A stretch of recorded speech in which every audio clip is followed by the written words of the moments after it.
নমস্কার, শুভরাত্রির আরো একটি সরাসরি আয়োজনে আপনাদের প্রত্যেককে স্বাগত জানাই। আমরা প্রতি রাতে এই আয়োজন থেকে আপনাদের সকলকে বলতে চাই যে আমরা একটি নতুন সুন্দর সবুজ সকালের অপেক্ষা করি। আপনারাও করেন, আমরা জানি। আমাদের আজকের এই আলোচনার বিষয়বস্তু একেবারে নতুন কিছু, আমরা বিশেষ কিছু আপনাদের সামনে নিয়ে এসেছি তা নয়, তবে অব্যাহত এই বিষয়গুলো অব্যাহত, কারণ আজকেও আমাদের ট্রেনে করে নেশা সামগ্রী ধরার বিষয়টি প্রকাশ্যে এসেছে এবং চক্রগুলো যে সক্রিয় এবং যুব সমাজ যে তলিয়ে যাচ্ছে তা আবারও আজকে আমরা এই সমাজেরই সাধারণ নাগরিকরা যারা বিভিন্নভাবে সংগঠন করেন, সংস্থা করেন কিংবা কোনো রাজনৈতিক দলের হয়ে কাজ করেন, তারা প্রকাশ্যে এসে বিষয়গুলো এখন বলতে আরম্ভ করেছেন। আমার মনে হয় প্রজন্মের দায়িত্ব আমাদেরকে নিতে হবে এবং এই দায়িত্ব নেয়ার বিষয়গুলো আমরা যত বেশি বেশি করে ভাগ করব, বলবো, জানাবো, জানবো, তত বেশি করে আমাদের রাজ্যের ছেলেমেয়েরা তারা কিন্তু নেশা থেকে দূরে আসতে পারবে।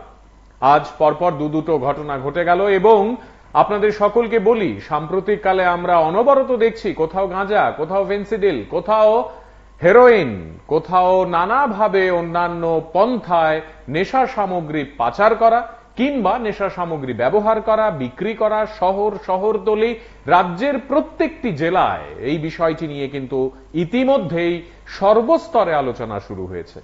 আমাদের আজকের এই আলোচনা থেকে আমরা আরেকবার আপনাদেরকে বলতে চাইছি, আমি আপনি কি করছি, আমাদের কি দায়িত্ব হওয়া উচিত এবং এই ঘটনাগুলো যে দিনের পর দিন চলেই যাচ্ছে তা কিভাবে মোকাবেলা করা।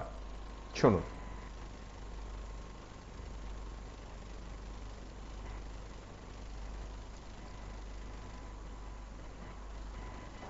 বিশেষ করে ত্রিপুরা রাজ্যের জনজাতি ক্ষেত্রদের ক্ষেত্রে তো ভয়াবহ, যেখানে আমাদের ছেলেমেয়েরা আগে 6 বছর বয়সের পর থেকে বিভিন্ন মাঠে গিয়ে খেলাধুলা করত।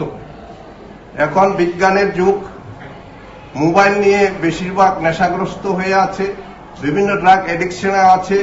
যুব সমাজ আজ ভয়ঙ্কর এক বিপদের সম্মুখীন। এই যুব সমাজকে রক্ষার জন্য আমরা এর আগেও ত্রিপুরার মাননীয় মুখ্যমন্ত্রী প্রফেসর ডক্টর মানিক সাহা মহাশয়কে আমরা অনুরোধ করেছিলাম, জনজাতি অংশের মানুষরা কেন আজকে 80% এডিক্টেড হবে, কেন 80% এডসগ্রস্ত হবে, এর একটা বিধান করার জন্য আমরা কয়েকবার মুখ্যমন্ত্রীকে অনুরোধ করেছি এবং উনি অনেক ক্ষেত্রে কিছু ফলপ্রসূ পদক্ষেপ নিয়েছেন। তবু আমাদের ভবিষ্যৎ যুব সমাজকে রক্ষার জন্য ক্ষত্রিয় সমাজ শারীরিক শিক্ষার দিকে নজর দেবে এবং এই শিক্ষা আমাদের স্কুলে প্রচলিত আছে, সেজন্য আমাদের যে স্কুল কর্তৃপক্ষকে অনেক অনেক ধন্যবাদ।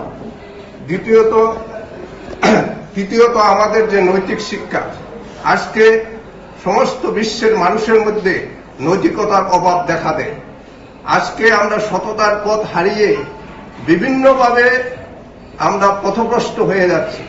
সেই নৈতিকতা এবং নৈতিক শিক্ষা আমাদের যে মানসিক পরিবর্তন এনে দেবে, সেটাও আমরা আমাদের চৌধুরীর মাধ্যমে আমরা গ্রামগঞ্জে প্রচার করব, এই আশা রাখি। আর আধ্যাত্মিক শিক্ষা, আমরা বিজ্ঞানের যুগে বাস করেও আমাদের যে ঐশ্বরিক শক্তির প্রয়োজন তা আমরা মর্মে মর্মে উপলব্ধি করি। যেই কারণে আমরা আধ্যাত্মিক শিক্ষা নিয়েও আমাদের বিভিন্ন সাধু সন্ত গুরুজনদের মাধ্যমে আমাদের ভবিষ্যৎ প্রজন্মকে আমরা আমাদের সনাতন ধর্মের যে বিশ্বাস, যে দেবদেবী আছেন তার প্রতি নিজেকে ভগবানের প্রতি স্বইচ্ছায় সমর্পণ করার যে শিক্ষা দরকার, সেটা আমরা আধ্যাত্মিক শিক্ষার মাধ্যমে প্রদান করব। अभी बहुत बड़ा सफलता है आरपीएफ के लिए। कल हमको सूचना मिला था मेरे इंस्पेक्टर को कि सर ऐसा ऐसा कफ सिरप इस ट्रेन में जो रानी कमलापति ट्रेन है उसमें आ रही है। मैंने इंस्पेक्टर को इंस्ट्रक्शन दिया कि धर्मनगर से स्काउट कराने के लिए कि वो लोग कफ सिरप को लेकर डीबोर्ड न कर जाए। इंस्पेक्टर साहब ने स्टाफ दिया, एक मौर्य और एक स्टाफ और दिया, 2 स्टाफ था, वहां से स्काउट करके आया और कहीं भी बीच में डीबोर्ड नहीं करने दिया, इसलिए हमको बहुत बड़ा सफलता हमको मिला। हमारे अंदाज से ये बहुत बड़ा सफलता अगरतला पोस्ट के लिए, आरपीएफ के लिए है, लेकिन इसमें कोई गिरफ्तारी नहीं हो पाया, कोई अरेस्ट नहीं हो पाया। लेकिन इतने ह्यूज क्वांटिटी में डिटेक्शन होना यही बड़ी बात है। कम से कम वो लोग का मनोबल टूटेगा और वो लोग अब इतने बड़े क्वांटिटी में ह्यूज क्वांटिटी लाने से डरेंगे और बचेंगे। कितना होगा सर इसमें? इसमें लगभग 1775 कप सिरप है। कॉस्ट ऑफ अप्रॉक्स 3 lakhs और उसके साथ 23 किलो गांजा भी मिला है, जो कि उधर से सिरप लाते हैं और इधर से गांजा लेके जाते हैं, उनको भी हम लोग पकड़े हैं। लेकिन इसमें अफसोस है कि कोई अरेस्ट नहीं हो पाया, लेकिन कोशिश जारी रहे, पता चलेगा तो उसको भी देखेंगे। आपका नाम? मेरा नाम B K Sinha, assistant commandant RPF Agartala. তার থেকে বিরত রাখা যায় সেই প্রচেষ্টা, সেই উদ্যোগ আমাদের। তো আশা করি এই উদ্যোগে আমরা সফল হব। সঙ্গে প্রেস মিডিয়া যারা আছে তাদেরকেও আমরা রিকোয়েস্ট করব যে এই প্রোগ্রামটা যাতে দিকে দিকে ছড়িয়ে পড়ে এবং প্রত্যেকটা মানুষ যাতে ওয়াকিবহল হয়। যেখানে নেশা কারবারি আছে, নেশার জন্য ইয়ং জেনারেশন সাফার করছে, তাদেরকে মুক্ত করার জন্য আমাদের এখানে যারা মাস্টার ট্রেনার যারা আছেন তাদেরকে হেল্প করবেন এবং সমাজে এই বার্তাটা পৌঁছে দেবেন যাতে নেশায় যুব সমাজ আর ধ্বংস না হয়, তারা যাতে মূল স্রোতে ফিরে আসে। যারা নেশাগ্রস্ত হয়ে নিজের জীবনকে অন্যদিকে মুড়ে নিয়েছে তাদেরকে মূল স্রোতে নিয়ে আসা, এই আমাদের লক্ষ্য। সবাইকে ধন্যবাদ। আর নেশা এমন একটা জিনিস, একবার যদি এই দুষ্কর্মে যদি একবার পা ফেলে দেয়, তার থেকে বের করে আনাটা খুব কঠিন। বারবার তাকে ওই পথে পরিচালিত করে। তো এই পথ থেকে বেরিয়ে আসার জন্য কোনো কোনো ক্ষেত্রে বাইফোর্সও করতে লাগে। বাইফোর্স তাকে নিয়ে আসা, দেন নিয়ে আসার পরে তাকে ট্রিটমেন্ট দেওয়া এবং তার মানসিক যে বিকৃতি লাভ করে, মানসিক বিকৃতির জন্য আমাদের সেই রিহ্যাবিলিটেশন সেন্টারগুলি যেগুলি আছে এগুলিতে রেখে হলো তাকে আবার মূল স্রোতে ফিরে আনা। তো তার জন্য আমাদের আজকের এই কর্মশালা। আমি আশা করব এখানে যারা এসছেন তারা শুধু তার নিজের সন্তানকে সেভ করার জন্য নয়, সমাজের যাতে কোনো সন্তানই বিপথে পরিচালিত না হয় এবং নেশার যে মূল উৎসগুলি যেখান থেকে নেশা সামগ্রী ছেলে মেয়েদেরকে উপলব্ধ করা হয় সেই উৎসটা যাতে বন্ধ হয়। তো এখানে ছোট ছোট এক্সাম্পল আছে যে আমি আমার সমাজের লোকগুলিকে যদি সচেতন করতে পারি, নেশা সামগ্রী আমার চোখের সামনে যত বেশি থাকুক না কেন, এই নেশাতে ছেলেমেয়েরা উদ্বুদ্ধ হবে না। আর ছেলেমেয়েরা যখন নিরাশ হয়, হতাশায় ভুগে, তখন সে বিকল্প হিসেবে নেশা সামগ্রীর দিকে ধাবিত হয়। তার বিকল্প কোনো কাজ করার প্রবণতা নাই বলে তাকে কাজ দেওয়া, পাশাপাশি এই জিনিসগুলি যাতে সহজে উপলব্ধ না হয় তার ব্যবস্থা করা। এখানে আমি একটা ছোট ছোট এক্সাম্পল আমি দিতে চাই। যেমন উড়িষ্যাতে বিজু পট্টনায়ক যখন মুখ্যমন্ত্রী ছিলেন, বিজু পট্টনায়ক, তখন অন্ধ্রপ্রদেশে পুরা ড্রাই এরিয়া ঘোষণা করা হয়েছিল। তার পরিপ্রেক্ষিতে বলা হয়েছিল বিজু পট্টনায়ককে উড়িষ্যা কেন ড্রাই এরিয়া ঘোষণা করা হবে না। বিজু পট্টনায়ক খুব বিচক্ষণ ব্যক্তি ছিলেন। উনি একটা কথাই বলেছিলেন যে ইয়েস, যতজন লোক নেশাগ্রস্ত তার 10% লোকরেও যদি তোমরা মূল স্রোতে ফিরে আনতে পারো, যে এনজিওরা গিয়েছিল, এনজিওর লোকরা বলেছিল যে 10% লোকরেও যদি মূল স্রোতে ফিরে আনতে পারো বলে আমি ড্রাই এরিয়া ঘোষণা করেছিলাম।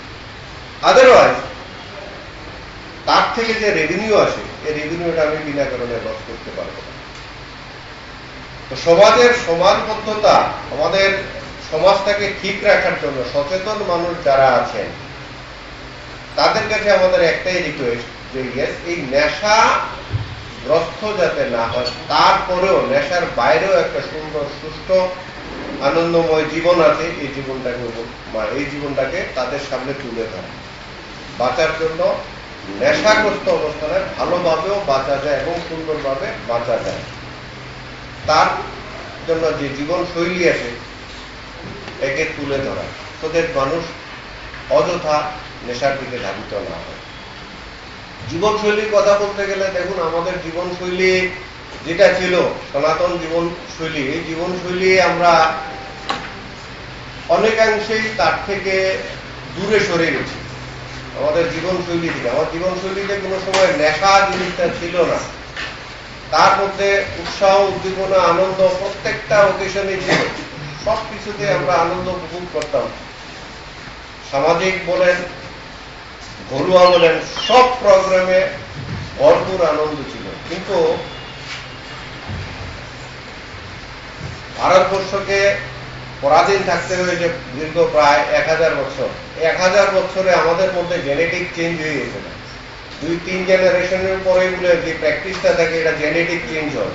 আমাদের কয়েকশো জেনারেশন এই 1000 বছরের মধ্যে আমরা অতিবাহিত করেছি, এবং যেই জিনিসটা আমাদের জীবনশৈলীতে নাই সেইগুলি আমাদের মধ্যে অ্যাডপ্ট হয়েছে।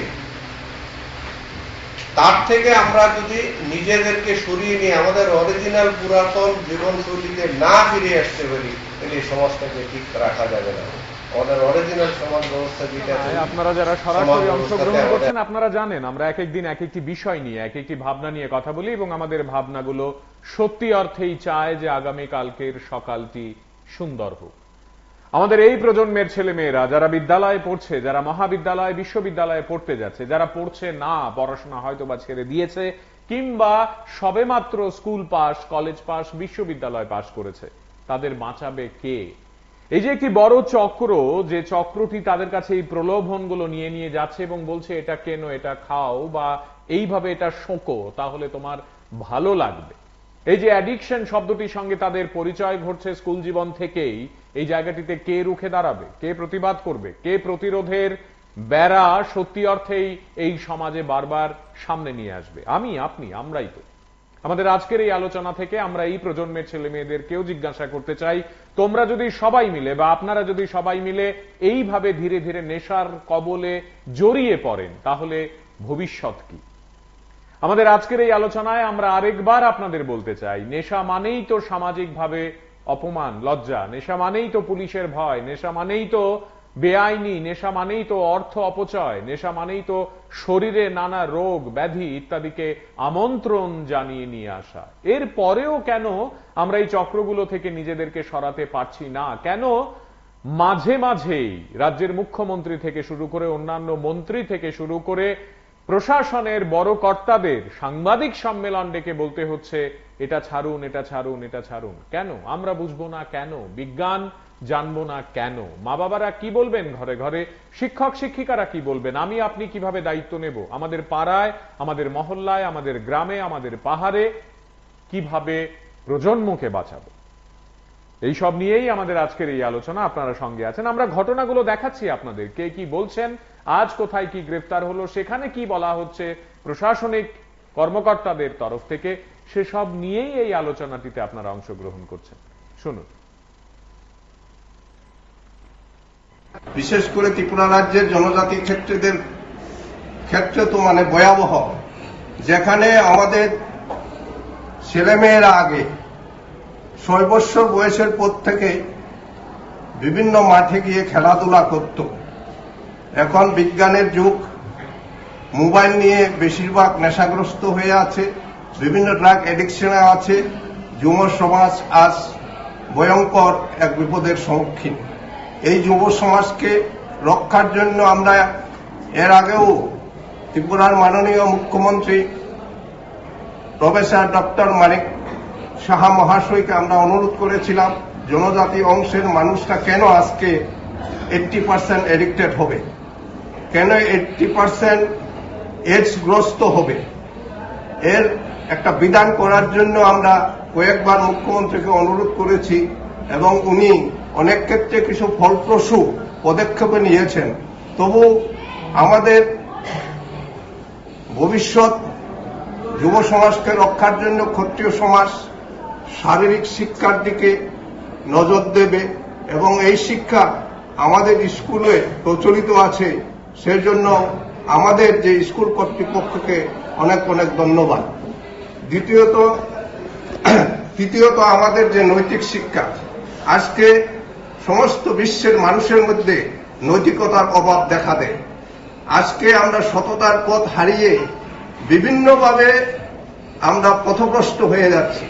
সেই নৈতিকতা এবং নৈতিক শিক্ষা আমাদের যে মানসিক পরিবর্তন এনে দেবে, সেটাও আমরা আমাদের চৌধুরীর মাধ্যমে আমরা গ্রামগঞ্জে প্রচার করব এই আশা রাখি।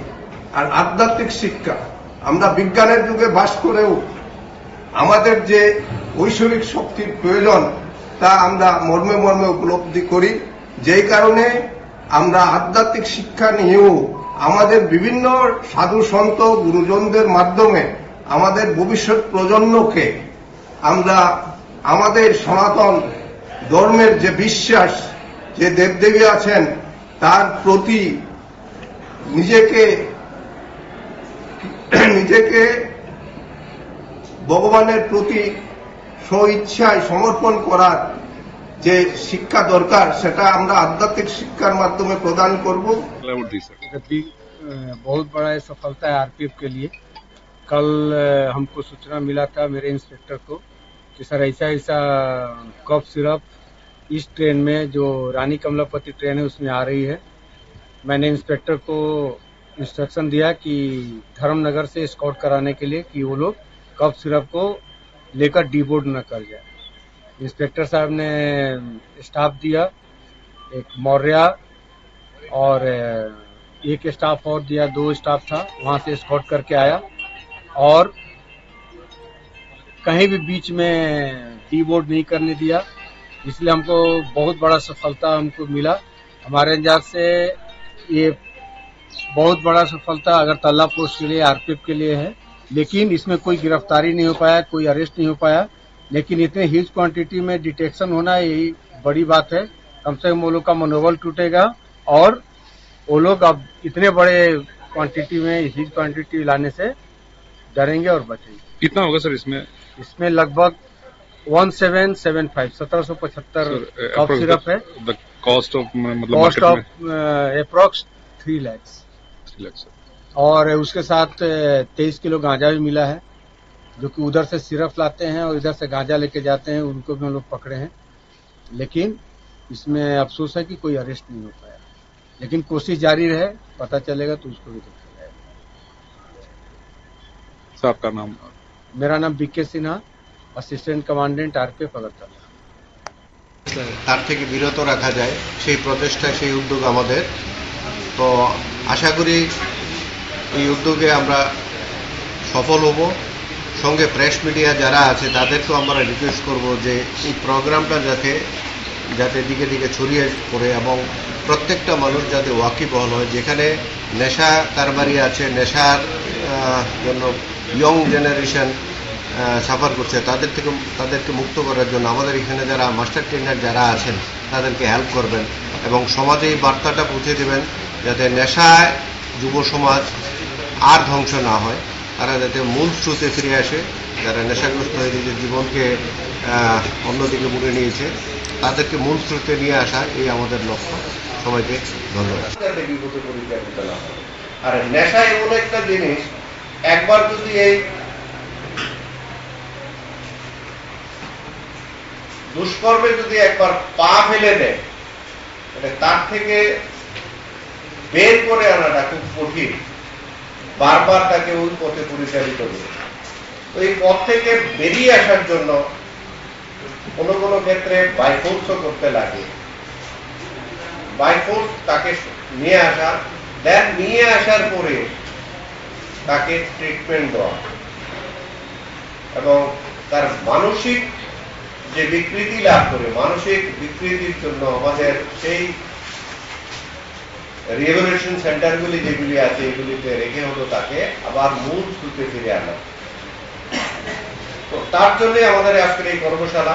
আমি আশা করব এখানে যারা এসছেন তারা শুধু তার নিজের সন্তানকে সেভ করার জন্য নয়, সমাজের যাতে কোনো সন্তানই বিপথে পরিচালিত না হয় এবং নেশার যে মূল উৎসগুলি যেখান থেকে নেশা সামগ্রী ছেলে মেয়েদেরকে উপলব্ধ করা হয় সেই উৎসটা যাতে বন্ধ হয়। তো এখানে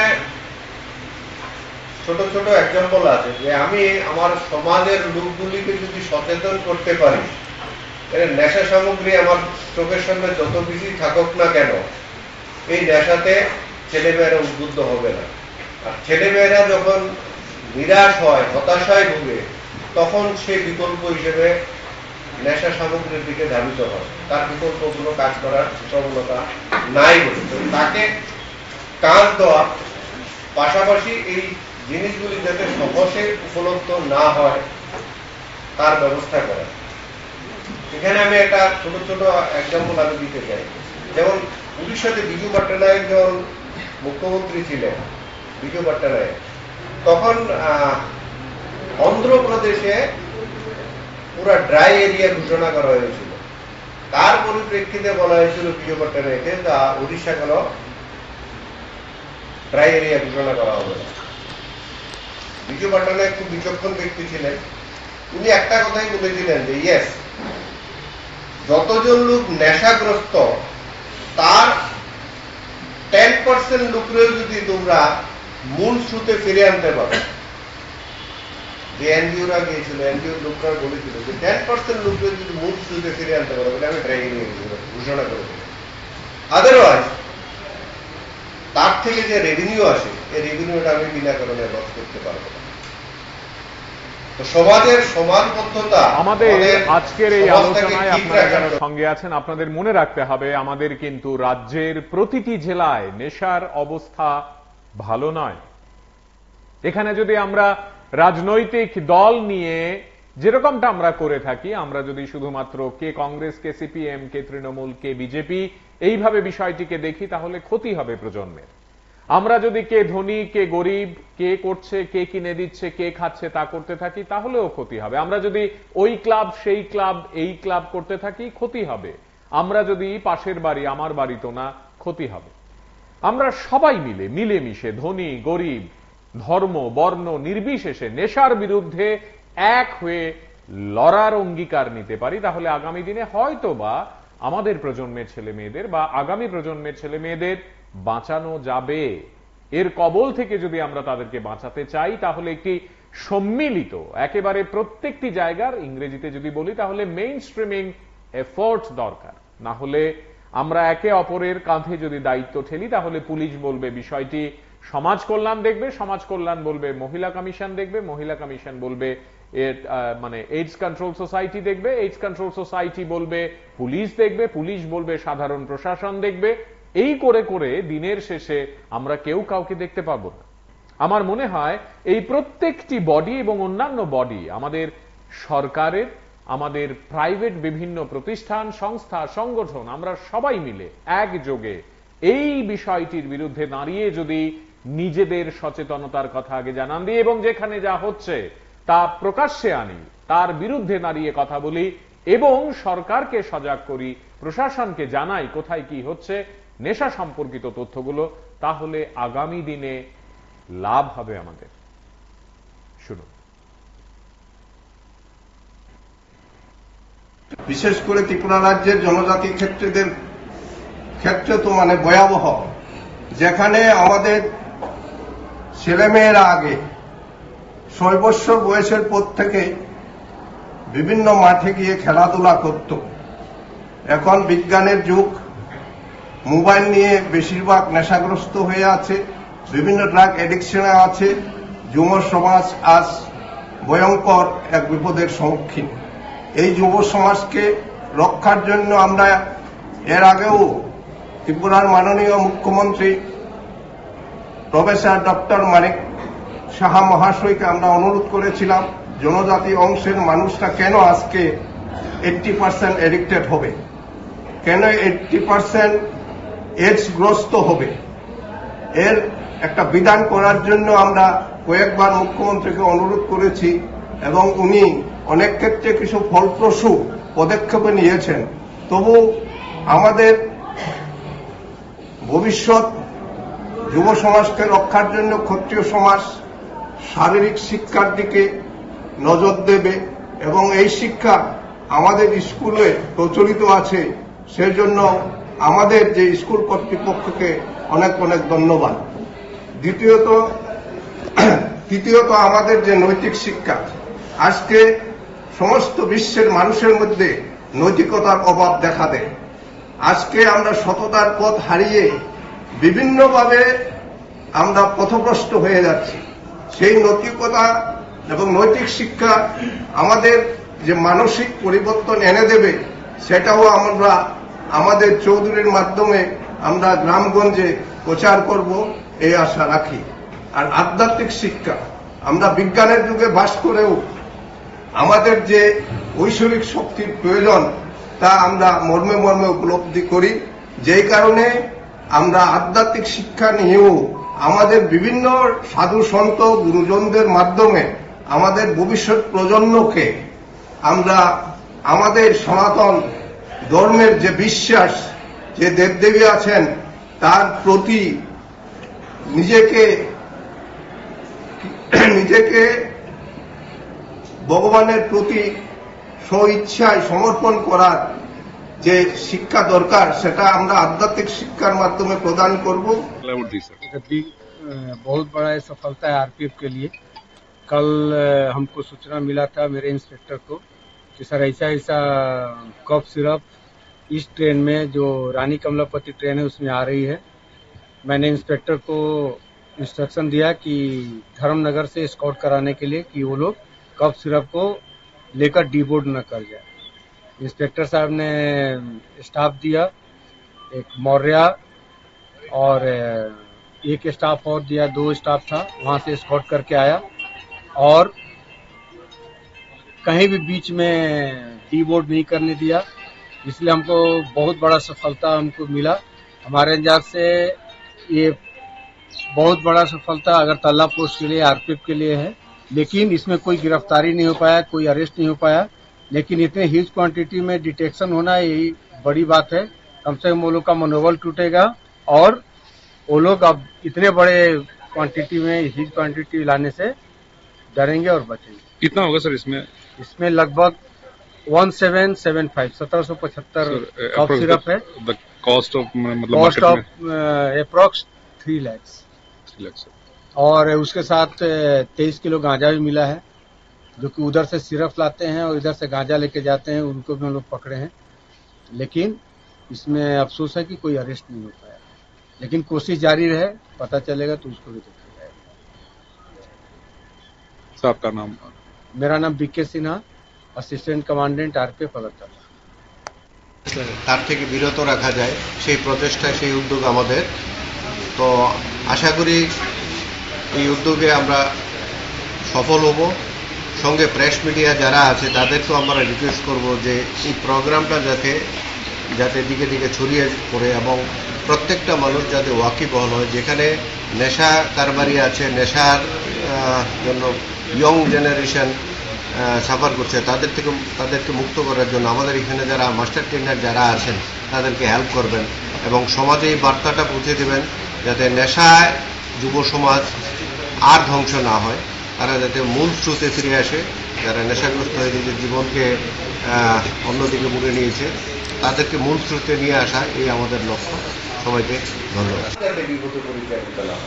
আর নেশা এমন একটা জিনিস, একবার যদি এই দুষ্কর্মে যদি একবার পা ফেলে দেয়, তার থেকে বের করে আনাটা খুব কঠিন। বারবার তাকে ওই পথে পরিচালিত করবে।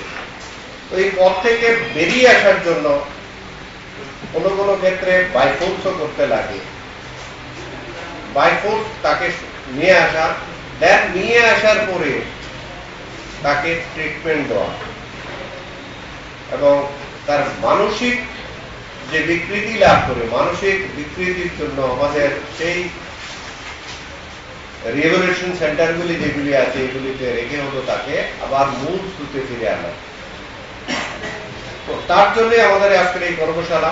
আমি আশা করব এখানে যারা এসছেন তারা শুধু তার নিজের সন্তানকে সেভ করার জন্য নয়, সমাজের যাতে কোনো সন্তানই বিপথে পরিচালিত না হয় এবং নেশার যে মূল উৎসগুলি যেখান থেকে নেশা সামগ্রী ছেলে মেয়েদেরকে উপলব্ধ করা হয় সেই উৎসটা যাতে বন্ধ হয়।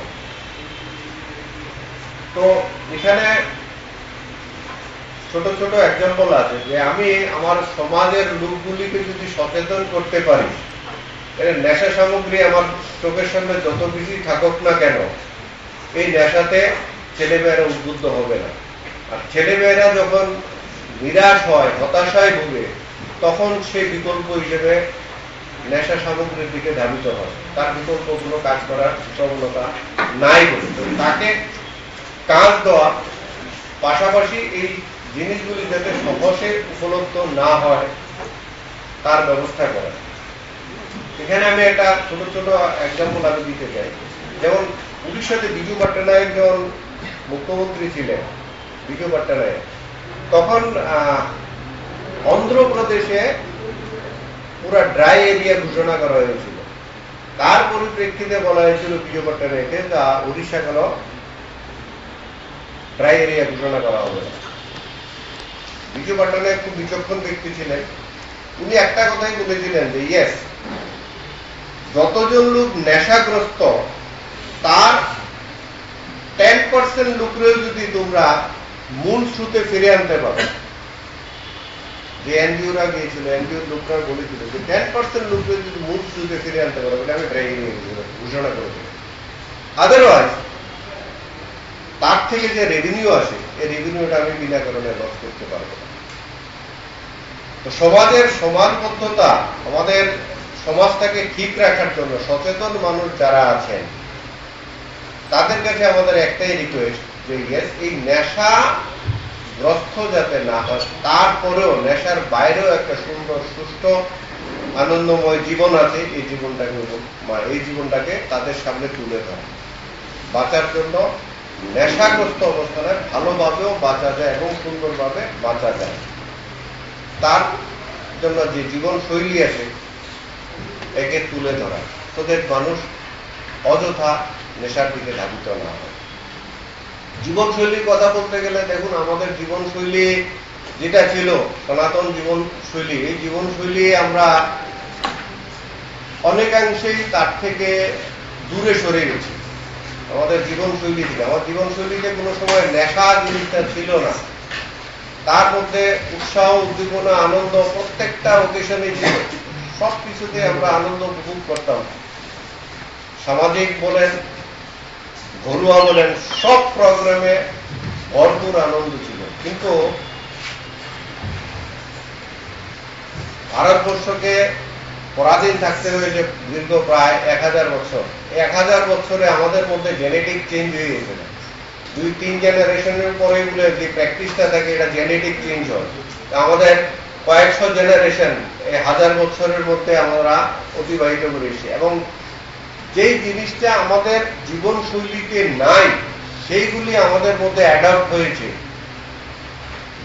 তার থেকে আমরা যদি নিজেদেরকে সরিয়ে নিয়ে আমাদের অরিজিনাল পুরাতন জীবনশৈলীতে না ফিরে আসতে পারি, তাহলে এই সমাজটাকে ঠিক রাখা যাবে না। আমাদের অরিজিনাল সমাজ ব্যবস্থা যেটা চলি, সমাজ ব্যবস্থাতে আমাদের আগে ফিরে যেতে হবে। দেন তারপরে দেখবেন জীবন কত আনন্দময়, সুখময় হয়। পাশাপাশি বিশেষ করে ত্রিপুরা রাজ্যের জনজাতি ক্ষেত্রদের ক্ষেত্রে তো ভয়াবহ, যেখানে আমাদের ছেলেমেয়েরা আগে সর্বস্ব। শুনছেন আপনারা এই যে কথাগুলো, ছেলেমেয়েরা আগে, তাদের কাছেই তো সর্বস্ব দেয়া আমাদের, কিংবা তারাও তো আমাদেরকেই দেবেন তাদের সর্বস্বটুকু। কিন্তু মাঝখানে যে সব এলোমেলো হয়ে যাচ্ছে, মাঝখানে যে তাদের জীবনবোধ, তাদের চেতনা, তাদের চলা, তাদের বলা, প্রতিটি জায়গায় বাধা আসছে। তারা যে আসলে জানতে পারছে না এই নেশার কবলে পড়লে তাদের কি কি ক্ষতি হবে, এর দায় কে নেবে? মা বাবাকে নিতে হবে, শিক্ষক শিক্ষিকাদের নিতে হবে, আমাকে আপনাকে নিতে হবে, পাড়ায় ক্লাবগুলোকে নিতে হবে, বিভিন্ন সংস্থা সংগঠনকে নিতে হবে। আমরা যে সংস্কৃতির কথা বলি, আমরা যে ভাবধারায় নিজেদেরকে চালিত করব বলে মনে করি, সেখানে এক একটি জায়গায় যদি প্রতিদিন এত এত করে নেশা সামগ্রী ধরা পড়ে, তাহলে এগুলো আসলে কাদের জন্য ছিল, কোথায় যেত, কারা যুক্ত? নিশ্চয়ই কোনো বৃদ্ধ বা বৃদ্ধাই কাজগুলো করেন না, নিশ্চয়ই শিশুরা এতে যুক্ত নেই, তাহলে যুবক এবং তরুণরা, প্রধানত তারাই এই কাজগুলোর সঙ্গে জড়িয়ে পড়ছে। বাঁচাবো কি করে, তারা বাঁচবেন কি করে, কি ফর্মুলায় আমরা আবার নতুন করে স্বপ্ন দেখতে পারি, এই নিয়ে ভাবনা চিন্তা কবে শুরু হবে? শুধুই কি বলা, শুধুই কি বক্তৃতা, শুধুই কি কিছু তথ্য দিয়ে এইটুকু বলা বারবার যে এতগুলো ধরা পড়লো, কিন্তু কোথা থেকে ধরা পড়লো, কারা এই কাজগুলোর সঙ্গে যুক্ত, তাদের প্রত্যেককে চিহ্নিত করার প্রক্রিয়াটি কি হবে, সেটা খুবই গুরুত্বপূর্ণ। আমাদের আজকের এই আলোচনায় আমরা প্রধানত এই বিষয়টি নিয়ে কথা বলছি, কারণ এতে করে আমি, আপনি, আমরা একটি নতুন সুন্দর সকালের স্বপ্ন দেখাতে পারবো রাজ্যকে। আমরা চাই আমাদের রাজ্যটি আর 5টি রাজ্য থেকে আরেকটু ভালো থাকুক। আমরা চাই, এটা চাইবো, প্রতিটি রাজ্য তার মতো করে ভালো থাকতে চাইবে এবং পাশের রাজ্যটি থেকে আরেকটু ভালো থাকতে চাইবে।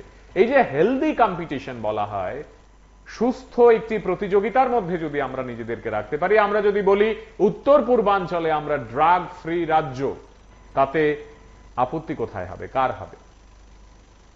দেখুন, বিশেষ করে ত্রিপুরা রাজ্যের জনজাতি ক্ষেত্রদের ক্ষেত্রে তো ভয়াবহ, যেখানে আমাদের ছেলেমেয়েরা আগে 6 বছর বয়সের পর থেকে বিভিন্ন মাঠে গিয়ে খেলাধুলা করত। এখন বিজ্ঞানের যুগ, মোবাইল নিয়ে বেশিরভাগ নেশাগ্রস্ত হয়ে আছে, বিভিন্ন ড্রাগ এডিকশনে আছে। যুব সমাজ আজ ভয়ঙ্কর এক বিপদের সম্মুখীন। এই যুব সমাজকে রক্ষার জন্য আমরা এর আগেও ত্রিপুরার মাননীয় মুখ্যমন্ত্রী প্রফেসর ডক্টর মানিক সাহা মহাশয়কে আমরা অনুরোধ করেছিলাম, জনজাতি অংশের মানুষরা কেন আজকে 80% এডিক্টেড হবে, কেন 80% এডসগ্রস্ত হবে, এর একটা বিধান করার জন্য আমরা কয়েকবার মুখ্যমন্ত্রীকে অনুরোধ করেছি এবং উনি অনেক ক্ষেত্রে কিছু ফলপ্রসূ পদক্ষেপ নিয়েছেন। তবু আমাদের ভবিষ্যৎ যুব সমাজকে রক্ষার জন্য ক্ষত্রিয় সমাজ শারীরিক শিক্ষার দিকে নজর দেবে এবং এই শিক্ষা আমাদের স্কুলে প্রচলিত আছে, সেজন্য আমাদের যে স্কুল কর্তৃপক্ষকে অনেক অনেক ধন্যবাদ। তৃতীয়ত আমাদের যে নৈতিক শিক্ষা, আজকে সমস্ত বিশ্বের মানুষের মধ্যে নৈতিকতার অভাব দেখা দেয়। আজকে আমরা সততার পথ হারিয়ে বিভিন্নভাবে আমরা পথভ্রষ্ট হয়ে যাচ্ছি। সেই নৈতিকতা এবং নৈতিক শিক্ষা আমাদের যে মানসিক পরিবর্তন এনে দেবে, সেটাও আমরা আমাদের চৌধুরীর মাধ্যমে আমরা গ্রামগঞ্জে প্রচার করব, এই আশা রাখি। আর আধ্যাত্মিক শিক্ষা, আমরা বিজ্ঞানের যুগে বাস করেও আমাদের যে ঐশ্বরিক শক্তির প্রয়োজন তা আমরা মর্মে মর্মে উপলব্ধি করি। যেই কারণে আমরা আধ্যাত্মিক শিক্ষা নিয়েও আমাদের বিভিন্ন সাধু সন্ত গুরুজনদের মাধ্যমে আমাদের ভবিষ্যৎ প্রজন্মকে আমরা আমাদের সনাতন ধর্মের যে বিশ্বাস, যে দেবদেবী আছেন তার প্রতি নিজেকে ভগবানের প্রতি স্বইচ্ছায় সমর্পণ করার যে শিক্ষা দরকার, সেটা আমরা আধ্যাত্মিক শিক্ষার মাধ্যমে প্রদান করব। बहुत बड़ा सफलता है आरपीएफ के लिए। कल हमको सूचना मिला था मेरे इंस्पेक्टर को कि सर ऐसा ऐसा कफ सिरप इस ट्रेन में जो रानी कमलापति ट्रेन है उसमें आ रही है। मैंने इंस्पेक्टर को इंस्ट्रक्शन दिया कि धर्मनगर से स्कॉट कराने के लिए कि वो लोग कफ सिरप को लेकर डीबोर्ड न कर जाए। इंस्पेक्टर साहब ने स्टाफ दिया, एक मौर्य और एक स्टाफ और दिया, 2 स्टाफ था, वहां से स्कॉट करके आया और कहीं भी बीच में डीबोर्ड नहीं करने दिया। इसलिए हमको बहुत बड़ा सफलता हमको मिला। हमारे अंदाज से ये बहुत बड़ा सफलता अगरतला पोस्ट के लिए, आरपीएफ के लिए है, लेकिन इसमें कोई गिरफ्तारी नहीं हो पाया, कोई अरेस्ट नहीं हो पाया। लेकिन इतने ह्यूज क्वांटिटी में डिटेक्शन होना यही बड़ी बात है। कम से कम वो लोग का मनोबल टूटेगा और वो लोग अब इतने बड़े क्वांटिटी में ह्यूज क्वांटिटी लाने से डरेंगे और बचेंगे। कितना होगा सर इसमें? इसमें लगभग 1775 कप सिरप है। द कॉस्ट ऑफ मतलब cost of market approx 3 lakh. 3 lakh sir. और उसके साथ 23 किलो गांजा भी मिला है, जो कि उधर से सिरप लाते हैं और इधर से गांजा लेके जाते हैं, उनको भी हम लोग पकड़े हैं। लेकिन इसमें अफसोस है कि कोई अरेस्ट नहीं हो पाया, लेकिन कोशिश जारी रहे, पता चलेगा तो उसको भी देखा जाएगा। सर आपका नाम? मेरा नाम B K Sinha, assistant commandant RPF Agartala. তার থেকে বিরত রাখা যায় সেই প্রচেষ্টা, সেই উদ্যোগ আমাদের। তো আশা করি এই উদ্যোগে আমরা সফল হব। সঙ্গে প্রেস মিডিয়া যারা আছে তাদেরকেও আমরা রিকোয়েস্ট করব যে এই প্রোগ্রামটা যাতে দিকে দিকে ছড়িয়ে পড়ে এবং প্রত্যেকটা মানুষ যাতে ওয়াকিবহল হয়। যেখানে নেশা কারবারি আছে, নেশার জন্য ইয়ং জেনারেশন সাফার করছে, তাদেরকে মুক্ত করার জন্য আমাদের এখানে যারা মাস্টার ট্রেনার যারা আছেন তাদেরকে হেল্প করবেন এবং সমাজে এই বার্তাটা পৌঁছে দেবেন যাতে নেশায় যুব সমাজ আর ধ্বংস না হয়, তারা যাতে মূল স্রোতে ফিরে আসে। যারা নেশাগ্রস্ত হয়ে নিজের জীবনকে অন্যদিকে মুড়ে নিয়েছে তাদেরকে মূল স্রোতে নিয়ে আসা, এই আমাদের লক্ষ্য। সবাইকে ধন্যবাদ। আর নেশা এমন একটা জিনিস, একবার যদি এই দুষ্কর্মে যদি একবার পা ফেলে দেয়, তার থেকে বের করে আনাটা খুব কঠিন। বারবার তাকে ওই পথে পরিচালিত করে। তো এই পথ থেকে বেরিয়ে আসার জন্য কোন কোন ক্ষেত্রে বাই ফোর্সও করতে লাগে। বাই ফোর্স তাকে নিয়ে আসা, দেন নিয়ে আসার পরে তাকে ট্রিটমেন্ট দেওয়া এবং তার মানসিক যে বিকৃতি লাভ করে, মানসিক বিকৃতির জন্য আমাদের সেই রিহ্যাবিলিটেশন সেন্টারগুলি যেগুলি আছে এগুলিতে রেখে হলো তাকে আবার মূল স্রোতে ফিরে আনা। তো তার জন্য আমাদের আজকের এই কর্মশালা।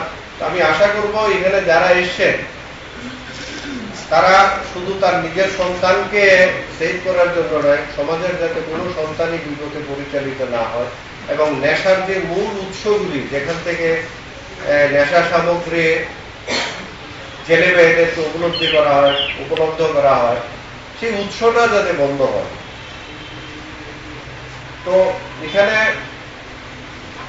ছোট ছোট এক্সাম্পল আছে যে আমি আমার সমাজের লোকগুলিকে যদি সচেতন করতে পারি, নেশা সামগ্রী আমার চোখের সামনে যত বেশি থাকুক না কেন, এই নেশাতে ছেলেমেয়েরা উদ্বুদ্ধ হবে না।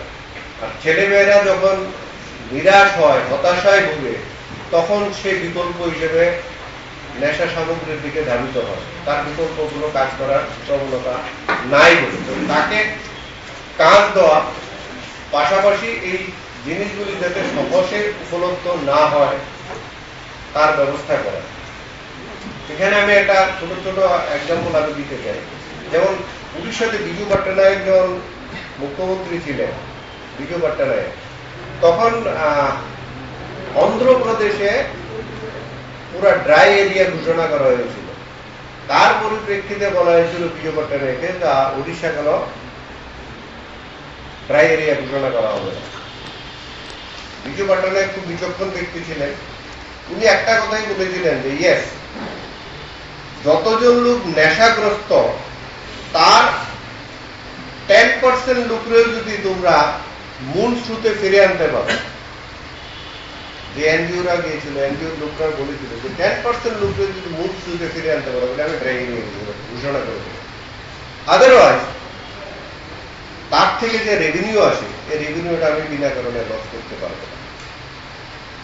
তো সবাই আমাদের আজকের এই আলোচনাটি শেষ হয়ে যাবে। আপনারাও যে যার কাজে লেগে পড়বেন, আগামীকালকের অপেক্ষা করবেন হয়তোবা বা করবেন না। কিন্তু ছেলেমেয়েরা যারা আজ এই মুহূর্তে হয়তোবা কোনো একটি ঘরে বসে বা রাস্তায় বা পার্কে বা জঙ্গলে বা কোনো বন্ধুর বাড়িতে বসে নেশা গ্রহণ করছে, তার দায়িত্ব কে নেবে? যে ছেলেটি আগামীকালকের জন্য মনে মনে প্রস্তুতি নিচ্ছে যে আমি নেশা করব, বন্ধুদের সঙ্গে যোগাযোগ হয়ে গেছে, সবকিছু সেটেল, তার দায়িত্ব কে নেবে? তাকে কে বোঝাবে? আমি আপনি আমরা, এই আমি আপনি আমরার জোর যদি আমরা না দেখাতে পারি, এই ক্ষেত্রে সাফল্য আসবে না, আসতে পারে না। আমি আপনি আমরার মধ্যে যে জোর লুকিয়ে থাকবে, সেই জোর দিয়ে আসুন একটি প্রজন্মকে বাঁচাই, হাজার হাজার লাখ লাখ ছেলে মেয়েদের জীবন বাঁচাই। তাহলেই আমার আপনার বেঁচে থাকা আরো সুন্দর হবে, সতেজ হবে। ভালো থাকবেন সবাই। শুভরাত্রি।